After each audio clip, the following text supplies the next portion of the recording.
ईश्वर इंसान की सीमा से दूर है, लेकिन उसकी संकल्पना में है। और ईश्वर को शायद ही कोई इंसान इस कलयुग में प्राप्त कर सके, लेकिन टेलीविज़न के माध्यम से या धार्मिक सीरियलों के माध्यम से, फिल्मों के माध्यम से हम हमारे जो धार्मिक किरदार हैं, हमारे जो धार्मिक हीरो हैं, हम उनको देखते हैं। श्री कृष्ण भारत के सबसे बड़े हीरो हैं। वो सामाजिक जीवन में या धार्मिक जीवन में या भारत के वैभवशाली परंपरा में श्री कृष्ण का जो स्वरूप है या उनकी जो लीलाएं हैं या उनका जो किरदार है वो बेहद महत्वपूर्ण हो जाता है। तो श्री कृष्ण को तो किसी ने नहीं देखा है, लेकिन किरदार के माध्यम से, महाभारत सीरियल के माध्यम से नीतीश भारद्वाज के रूप में हमने श्री कृष्ण को देखा और जाना है। तो आज खास बातचीत होगी। ये बड़ा अच्छा संयोग है कि नीतीश भारद्वाज आज नागपुर में है और उनसे बात करने का योग हमें मिल रहा है। तो सर, सबसे पहले आपने बातचीत करने के लिए समय निकाला, बहुत बहुत आपका धन्यवाद। तो सवाल आपसे पहला तो मेरा यही है, जिस किरदार को आपने जिया, लंबे समय तक आपने महाभारत का सीरियल किया, तो हमारे दर्शकों को आप समझा दें कि आपके नज़रिए से श्री कृष्ण क्या है। उसके पहले मैं एक चीज़ आपको बता दूं। आपने अभी इंटरव्यू के पहले मुझसे कहा था कि मैं अभी ईश्वर की अनुकंपा से दूर हूँ, और अभी आपने ओपनिंग स्टेटमेंट में कहा कि ईश्वर मनुष्य से, इंसान से बहुत दूर है। यह अध्यात्म के और सनातन जितना साहित्य है उसके विपरीत आपकी मान्यता है। जिस दिवस आप ये समझ लेंगे अहम ब्रह्मास्मि, भगवान तो आपके भीतर है, तो आप भगवान से दूर कहाँ हो। तो ये सबसे पहले जानना बहुत आवश्यक है हर किसी के लिए कि भगवान हर किसी में है, उसको केवल रियलाइज करना है, उनकी अनुभूति करना, यही अध्यात्म का कार्य है। अब आता हूं आपके प्रश्न पर। मेरे लिए कृष्ण जो है वो एक आंदोलन है, वो एक सामाजिक आंदोलन है, राजनीतिक आंदोलन है, आध्यात्मिक आंदोलन है। सामाजिक आंदोलन क्योंकि उनकी हर जो क्रिया है उसके पीछे कोई ना कोई गहन अर्थ होता है, जिसके लिए हम उनकी क्रियाओं को, एक्शंस को लीला कहते हैं, है ना। जैसे गोवर्धन गिरिधारी गोवर्धन पर्वत उठाया तो उस गोवर्धन के नीचे सारे ही पशु पक्षी मनुष्य, सारे वर्णों के लोग, जाति ये शब्द तभी नहीं था उस समय, जाति ये शब्द नहीं था, वर्ण ये शब्द था, जिसको हम क्लास कह सकते हैं। तो सारे वर्णों के लोग और सब, जब ईश्वर की कृपा होती है तो वो वर्ण नहीं देखता, आप किस पंथ से बिलोंग करते हैं वो नहीं देखता, आप पशु हो पक्षी हो वो नहीं देखता, तो सबका वो रक्षण करता है ईश्वर। तो इसीलिए हर उनकी क्रिया को हमने लीला कहा। तो वो एक सामाजिक आंदोलन है, पूरे समाज को एकत्रित बांधने का काम उनकी हर लीला करती है। राजनीतिक आंदोलन है क्योंकि उस समय वो समय था सम्राट जरासंध का, जो एक छत्र साम्राज्य चलाना चाहते थे, और कृष्ण जो है उन्होंने हमेशा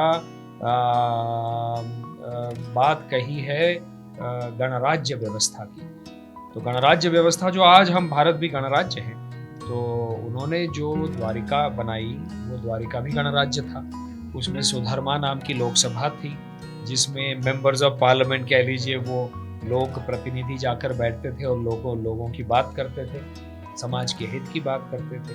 तो ये एक बहुत बड़ा राजनीतिक परिवर्तन और राजनीतिक अलग सोच कृष्ण ने स्थापित कर दी। कृष्ण आध्यात्मिक आंदोलन इसलिए हैं क्योंकि उस समय का जो ज्ञान था, वेद, उपनिषद, ब्राह्मण, आरण्यक, शिक्षावल्ली, उसके जितने सूत्र थे, जितना ज्ञान था, उस सब का निचोड़ बनाकर उन्होंने भगवत गीता के सामने, इस समाज के सामने रख दिया, जो कि आने वाले कलयुग के लिए एक धरोहर वो छोड़कर गए हैं। ये एक ऐसी धरोहर है जिसमें आज की वर्तमान हर समस्या का निदान आपको मिलता है, हर समस्या का समाधान गीता में है। तो ये एक आंदोलन है वो मेरे लिए, और इसीलिए वो केवल एक युग पुरुष नहीं है, वो बाद में जाकर भगवत स्वरूप बन गए। जब ट्रिनिटी बनी, ब्रह्मा विष्णु महेश, तो वैदिक काल में देवताएं जो हैं वो ब्रह्मा विष्णु महेश नहीं थे, उषा, वरुण, आदित्य ये सारे थे। तो विष्णु पुराण जब लिखा गया तो उसके बाद में कृष्ण का अवतार भी हम उनको भगवान मानने लगे, क्योंकि वो उस पद के स्वरूप थे, उसके वो लायक थे। इसलिए प्रभु रामचंद्र, प्रभु कृष्ण, इनको हमने इस माटी ने भगवान माना।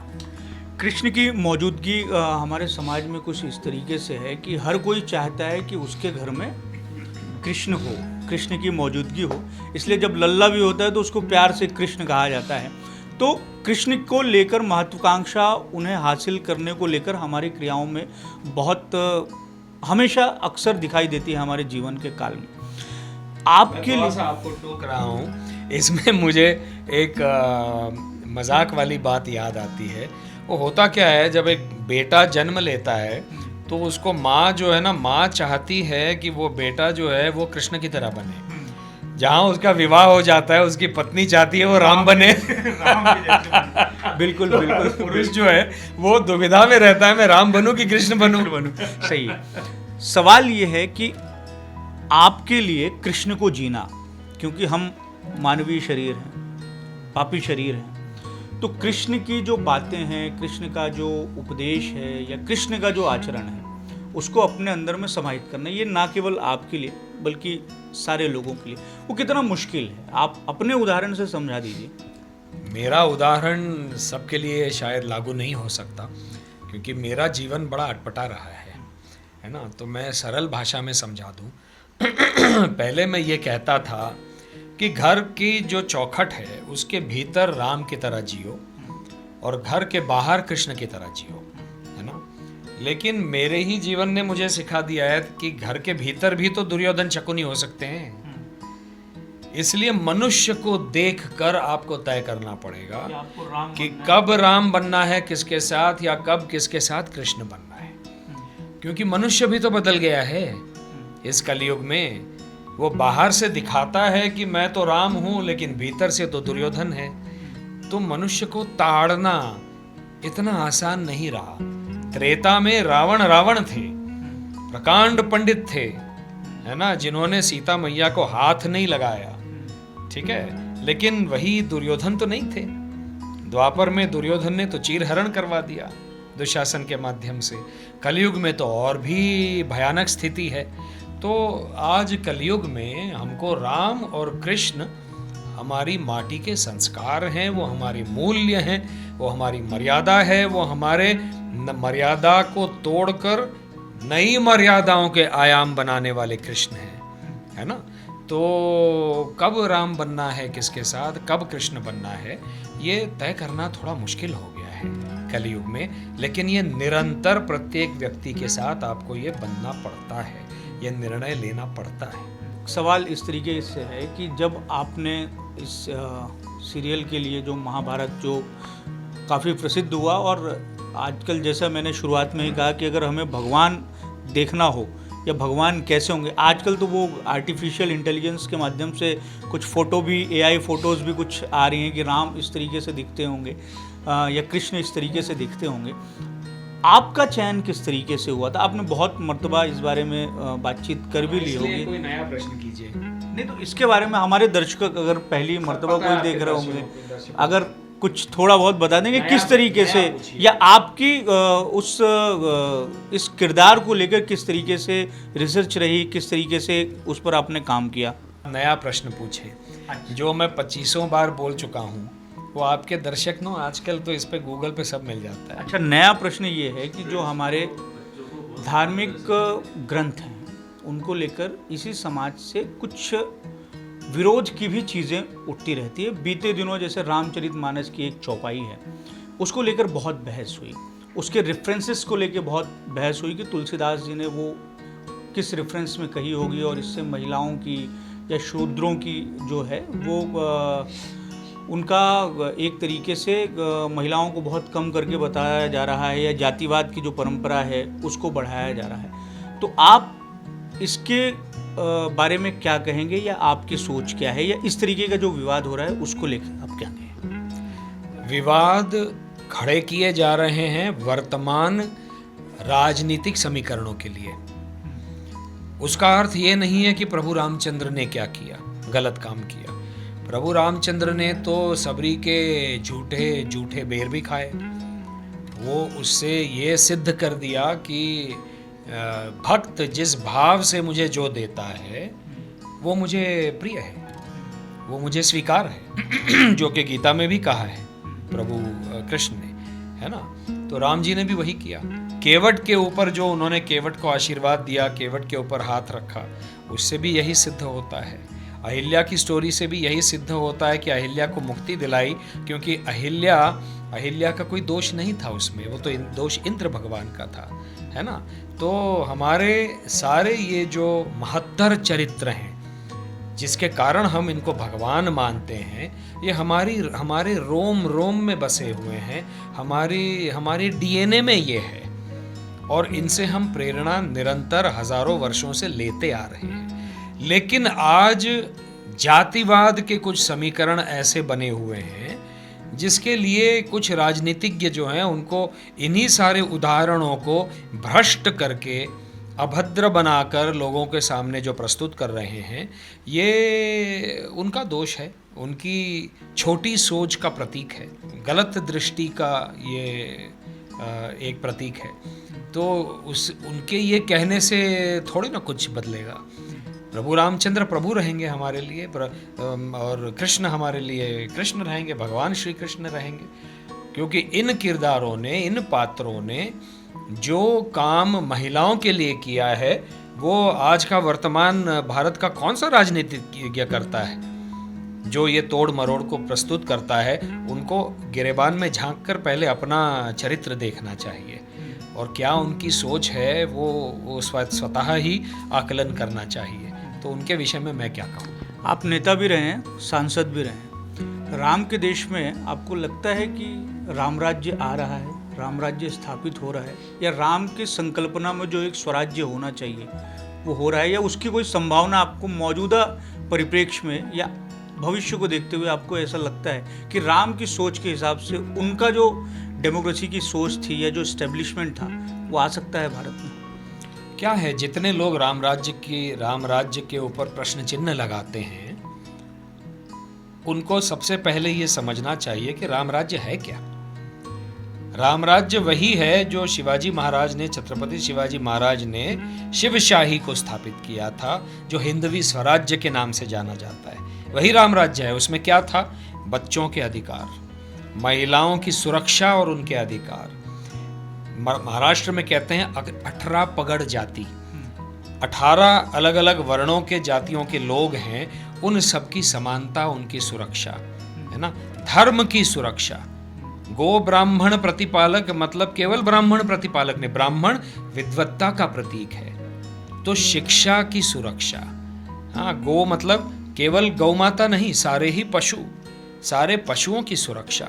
ये जो कृष्ण ने स्थापित किए हुए जितने मापदंड हैं धर्म के और कर्तव्य निष्ठा, क्या है मेरा कर्तव्य, क्या है एक राजा का कर्तव्य क्या होना चाहिए, है ना। और यही बात जो है भगवान बुद्ध ने धम्मपाद में कही है। धम्मपाद में भगवान बुद्ध कहते हैं कि words of a man don't matter. जो मनुष्य जो बोल रहा है वो मैटर नहीं करता, His actions in the right directions matter. Right direction में एक्शन मतलब कर्म, सकर्म। तो ये कर्म सिद्धांत जो है वो हर आदमी को अपना कर्तव्य बोध कराता है, वही धर्म है और वही राम राज्य है। तो सबको समान भाव से देखना। और इसीलिए जब मैं कहता हूं कि कोई कन्वर्जन करने आता है तो मूलतः वो ये समझ के आता है कि मैं तो उच्च हूं और तुम्हारा कौन सा धर्म है भाई, कन्वर्ट करो मेरे धर्म में। मतलब तुम्हारी जो मान्यताएं हैं, तुम्हारा जो धर्म है वो तो हीन है, ये तो समानता हुई नहीं। जो कि इसीलिए हिंदू धर्म में, सनातन हिंदू धर्म में कन्वर्जन है नहीं। हिंदू धर्म एक धर्म तो है ही नहीं, वो रिलीजन नहीं है, वो एक धर्म है, एक जीवन को जीने की शैली है। कोई भी आज इतने सारे फॉरेनर्स आकर आप जाइए, वृंदावन जाइए, मथुरा गोकुल जाइए, काशी में जाइए, वो एक हिंदू की तरह जी रहे हैं, उनको आनंद आ रहा है, वो योग कर रहे हैं। आज यूनाइटेड नेशंस में इतने सारे देशों के प्रतिनिधियों ने योग किया, तो क्या क्योंकि योग सनातन संस्कृति से, हिंदू संस्कृति से जन्मा है, तो क्या योग हिंदू हो गया? जो समान भाव से हर किसी को लाभ पहुंचाए, वो सुशासन राम राज्य है। अच्छा हो गया आपने जिक्र कर दिया कि हिंदू धर्म नहीं है, जीवन जीने की एक पद्धति है। नहीं, धर्म है, रिलीजन नहीं है। धर्म शब्द की परिभाषा बहुत व्यापक है, जिसमें कर्तव्य निष्ठा आती है। उसमें आचार धर्म है, उसमें व्यवहार धर्म है, प्रकृति धर्म है, अलग अलग गुण धर्म है। अग्नि का धर्म है जलाना, पानी का धर्म है ऊपरी सतह से निचली सतह पे बहना, सांप का धर्म है सुरक्षा, स्वयं की रक्षा के लिए दंश करना। आप सांप को यूं ही जाने देंगे तो आके अपने से आके दंश नहीं करेगा, है ना? तो गुण धर्म भी धर्म है। तो धर्म इस शब्द की परिभाषा हिंदू जीवन पद्धति में, सनातन पद्धति में बहुत व्यापक है। रिलीजन बहुत छोटा शब्द है।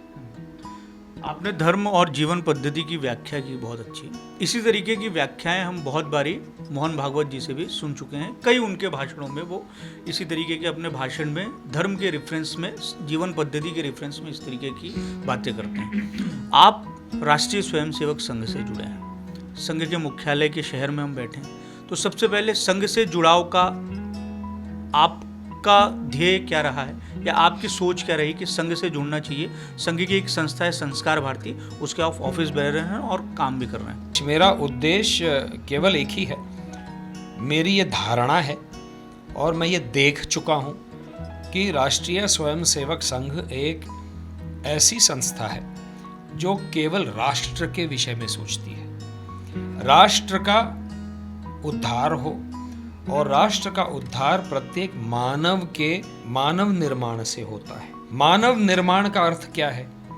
एक सकारात्मक मानव हम बनाएं, एक सजग मानव हम बनाएं, एक ऐसा मानव बनाएं जो समाज को आगे ले जाए, जो अधपतन की ओर न ले जाए, विकास की ओर ले जाए, शांति की ओर ले जाए। तो राष्ट्र सर्वप्रथम, यदि आरएसएस की बात है तो मैं आरएसएस के साथ जुड़ा हूँ। संस्कार भारती का पदाधिकारी हूँ, राष्ट्रीय पदाधिकारी हूँ। हम संस्कार भारती में सारी विधाएं जो कला की हैं, रंगोली से लेके लोक कलाओं से लेके संगीत, नृत्य, जितनी कलाएं हैं, सबको आगे बढ़ाने का प्रयास करते हैं, लोगों को ट्रेन करने का प्रयास करते हैं। हम उनमें भेदभाव नहीं करते कि हमारे पास कोई आता है तो ये मुसलमान है, ये क्रिश्चियन है। Everybody is welcome. वो इस देश की कलाओं के विषय में यदि बात करना चाहता है, स्वयं के भीतर उन कलाओं को विकसित करना चाहता है, तो हम बैठे। राष्ट्र भावना यही केवल एक भावना संघ की है, जिसके लिए मैं उनके साथ हूं। मौजूदा समय में हर परिप्रेक्ष्य में राजनीति है। नीतीश भारद्वाज को चूंकि कृष्ण के रूप में हमने देखा है, तो उनकी मौजूदगी हर जगह है, हर समाज में है, हर भारतवासी के मन में। तो संघ से जुड़ाव की वजह से निजी तौर पर नीतीश भारद्वाज को किसी तरीके के, किन्हीं तरीकों से नुकसान का उठाना पड़ता है क्या, या कुछ लोग आपको एक्सेप्ट ना कर रहे हों कि आप संघ के पदाधिकारी हों? बहुत बार ये होता है कि कोई कार्यक्रम है, वो किसी और पार्टी की विचारधारा से जुड़े हुए लोगों का आयोजन हो, चूंकि आप संघ से जुड़े हों तो आपको निमंत्रित ना किया जा रहा हो। तो मैं इस तरीके के नुकसान की बात कर रहा हूँ। क्या ऐसे अनुभव कभी हुए हैं आपको? लाभ और नुकसान के लिए हम किसी से जुड़े नहीं हैं। हमको जो काम करना है वो निरंतर करना है। हमको, मेरे लाभ के लिए मैं कहीं यहाँ पर नहीं हूँ। समाज को मेरा उपयोग हो, समाज को मेरा लाभ हो, इसलिए मैं हूँ। और इस संस्था के माध्यम से समाज का कैसे लाभ हो सकता है, उसके लिए कार्यरत हूँ। तो ये मेरा काम नहीं है देखना किसी ने नहीं बुलाया, किसने बुलाया, वो क्या सोच रहा है। ये मेरा काम नहीं है और मुझे इससे अंतर नहीं पड़ता। भारत देश किस प्रकार से और भी विकसित हो, वसुधैव कुटुंबकम का जो हमारा सूत्र है भारत का, जिसके लिए एक ज़माने में एक समय था जब भारत विश्व गुरु था। पूरे विश्व से यहाँ पर सीखने के लिए लोग तक्षशिला और नालंदा में आते थे। वो भारत फिर से निर्माण हो, इसलिए हम आज हैं। ये हमारा स्वप्न है। भारत इतना प्रगतिशील बन जाए, क्योंकि जिस दिन भारत प्रगतिशील हो जाएगा पूरे विश्व में शांति ही फैलाएगा। भारत ने कभी भी विश्व में अशांति नहीं फैलाई है, यह हमारा विश्वास है और यह हमारा इतिहास है। इतिहास कहता है, तो अगर हमारा इतिहास यही कहता है तो हम इसी आस्था से और विश्वास से काम करते रहेंगे। लेकिन कहने वाले ये भी कह रहे हैं कि मौजूदा समय में धार्मिक कट्टरता और चरमपंथ जो है बढ़ रहा है, वैमनस्य बढ़ रहा है लोगों में, धर्म से धर्म का टकराव हो रहा है, लोगों का टकराव हो रहा है। हाँ, जितने ट्विन टावर गिराएंगे उतना टकराव बढ़ेगा। बहुत सारी जगहों पे हिंदुओं पर आक्रमण हुए हैं ना, बांग्लादेश में भी तो हुआ था। आज पूरे यूरोप में जाकर देखिए क्या हो रहा है, टकराव हो रहा है। तो टकराव कौन कर रहा है और विध्वंस कौन कर रहा है, इसको उन देशों को देखना चाहिए।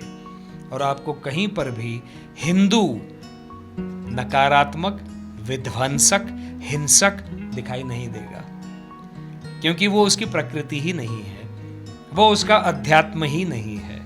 हम तो शांति मंत्र कहते हैं, विश्व शांति की बात करते हैं, पृथ्वी शांति, विश्व शांति, रापद रोषधय शांति, रापस शांति। हम तो शांति की बात करते हैं। आपके भीतर अशांति होगी तो आप अपने इर्द गिर्द में वातावरण में अशांति ही फैलाएंगे, और वैसे ही आप भीतर से शांत होंगे तो अपने अगल बगल में शांति फैलाएंगे, जो सनातन हिंदू मूल्य हैं। इन दोनों आदि पुरुष फिल्म की चर्चा जोरों पर है। उसके डायलॉग में हनुमान जी जिस तरीके से कहते हैं या उनका जो संवाद होता है, इस पर आपकी क्या सोच है? आपका तो इसमें दोनों तरह से आप समझा सकते हैं, आप धार्मिक रूप से भी समझा सकते हैं और चूंकि आप उस क्षेत्र से, सिने क्षेत्र से जुड़े रहे हैं, उससे भी समझा सकते हैं। क्या ये डिमांड की वजह से ऐसा हो रहा है या चल क्या रहा है, मतलब सिनेमा वालों के दिमाग में क्या चल रहा है? मैं एक जनरल कमेंट तो इस पे कर नहीं सकता। हर निर्देशक अपनी सोच लेकर अपनी फिल्म बनाता है। कोई भी निर्देशक मैं बुरी फिल्म बनाऊंगा ये सोच के फिल्म नहीं बनाता। ओम राउत जी ने उनका वर्जन रामायण का बनाया, अब वो वर्जन लोगों ने देखा, लोगों को पसंद नहीं आया, तो लोगों ने अपनी राय दे दी। तो मेरी राय तो इसमें मायने ही नहीं रखती। नहीं, लेकिन आप भी तो कह सकते हैं कि हनुमान जी जिस तरीके से संवाद कर रहे हैं, तेल तेरे बाप का, जलेगी भी तेरे बाप की, मतलब एक ऐसा किरदार जो हमारे लिए शक्ति का प्रतीक है, जो हमारे लिए भक्ति का प्रतीक है, जो अपने आराध्य के लिए सब कुछ कर सकता है ना, उसको आप इस तरीके से टेलीविज़न के माध्यम से प्रस्तुत कर रहे हैं। और समाज, जब सिनेमा अगर समाज का आईना है तो इस तरीके का आईना समाज देख रहा है। समाज में अलग अलग तत्व होते हैं, उनकी अलग अलग सोच होती है। मैं ये नहीं कहता कि ये सब लिखने से पहले मनोज जी का उद्देश्य या ऐसी फिल्म में, अपनी फिल्म में ऐसे डायलॉग लिखवाने के पीछे ओम राउत जी की सोच नकारात्मक रही होगी। उन्होंने ये सोचा कि समय बदल रहा है, एक आज के युवा को आकर्षित करे ऐसा कुछ हम करके देखते हैं। तो एक तरह से ये एक एक्सपेरिमेंट उनकी ओर से रहा होगा, ऐसा मेरा मानना है। लेकिन यह एक्सपेरिमेंट लोगों को पसंद नहीं आया, क्योंकि वो मेरे लिए तो रामचंद्र जी प्रभु रामचंद्र जी हैं, वो मर्यादा के उपासक हैं, मर्यादा पुरुषोत्तम हैं। तो मर्यादाओं में रहते हुए पुरुषोत्तम कैसे बन जाए एक पुरुष, ये सीख मुझे प्रभु रामचंद्र जी से मिलती है। ऐसा लगता है मुझे कि ओम जी के दिमाग में इसको action point of view Ramayana को प्रस्तुत करने की एक बात रही होगी, ऐसा मुझे लगा। वो उनकी क्रिएटिव लिबर्टी है, वो उनका अधिकार है एक निर्देशक के रूप में। हर निर्देशक अपने ढंग से करता है। कल को यदि मैं रामायण बनाऊंगा तो मुझे ठुमक चलत रामचंद्र भी चाहिए, है ना, तो वो सारा चाहिए। तो वो देवत्व का अंश जब तक मुझे राम में नहीं दिखाई देगा तो वो मैं हाथ नहीं जोड़ूंगा ना। अक्सर ये देखने में पाया गया है या मिला भी है कि जिन अभिनेताओं ने धार्मिक किरदारों को निभाया है, आप हो गए हैं, रामायण सीरियल के बहुत सारे ऐसे किरदार हैं, वो सिर्फ उसी किरदार के खांचे में सिमट कर रह गए। सिनेमा के अलग अलग क्षेत्रों में या अलग अलग किरदारों में उन्हें जगह नहीं मिली। ऐसा क्यों हुआ? इसके पीछे अगर आपकी क्या सोच हो? मैं सबकी बात तो नहीं कर सकता, मैं अपनी बात कर सकता हूँ। महाभारत में जो यश भगवान ने मुझे दिया, उसके साथ साथ मैं मराठी, मलयालम, हिंदी सिनेमा में काम कर रहा था। मैं हीरो के रूप में उतना स्थापित नहीं हो पाया, इसका दोष मेरे अपने निर्णय हैं, इंडस्ट्री का दोष नहीं है। क्योंकि उस यश के शिखर पर पहुंचकर मैं देश छोड़कर यूके चला गया, लंदन चला गया थिएटर और रेडियो करने, वो मेरा निर्णय गलत साबित हुआ। तो यदि मनुष्य निर्णय लेता है तो उसमें ये बल होना चाहिए कि अपने निर्णयों का जब एक नेगेटिव परिणाम आता है तो उसको भी वो स्वीकार करे। मेरे निर्णयों का उत्तरदायी मैं हूं। वो मेरा निर्णय गलत हुआ, इसका उत्तरदायित्व मेरे ऊपर है। ऐसे कई सारे चैलेंजिंग रोल्स आते हैं जो जो जो जो बहुत नेगेटिव होते हैं। यहाँ तक कि रेपिस्ट का रोल भी मुझे ऑफर हुआ है, बड़ी बड़ी कंपनियों ने ऑफर किया है, लेकिन मेरी ये धारणा है कि ये मैं नहीं कर सकता। मैं इसलिए नहीं कर सकता क्योंकि आज कलयुग में किसी समाज से विश्वास हासिल करना, विश्वास का पात्र बनना, ये बहुत ही मुश्किल काम है। कलयुग में मनुष्य एक दूसरे पर विश्वास नहीं करता, और इसलिए मैं ऐसा कोई काम ना करूं जिससे समाज के मन में एक जो छवि है विश्वास की, जो विश्वास उन्होंने मुझ पर दिखाया है कि नीतीश भारद्वाज गलत काम नहीं कर सकता, उस छवि को धक्का ना लगे, वो छवि टूट ना जाए, क्योंकि उससे समाज में संभ्रम निर्माण हो सकता है। मैं चाहता हूँ कि आपने जो अपने रेफरेंस में या अपना उदाहरण देते हुए जो बात कही, वो आप हमारे जो युवा हैं उनके परिप्रेक्ष्य में आप समझाएं तो ज़्यादा बेहतर होगा। बहुत बारी ये होता है कि कुछ गलत निर्णयों की वजह से युवा पीढ़ी जो है वो दोषारोपण दूसरे पर करने लगती है। तो ये जो प्रैक्टिस है या ये जो बात है, इसको आपने जिस तरीके से अपने रेफरेंस में समझाया, उस तरीके से अगर आप समझाएंगे तो युवाओं के लिए बहुत मेरे ख्याल से फ़ायदेमंद हो सकता है कि जो निर्णय हो जाते हैं परिस्थितियों के हिसाब से संभव है कि वो निर्णय गलत साबित हों, लेकिन उन निर्णयों को सुधारा भी जा सकता है।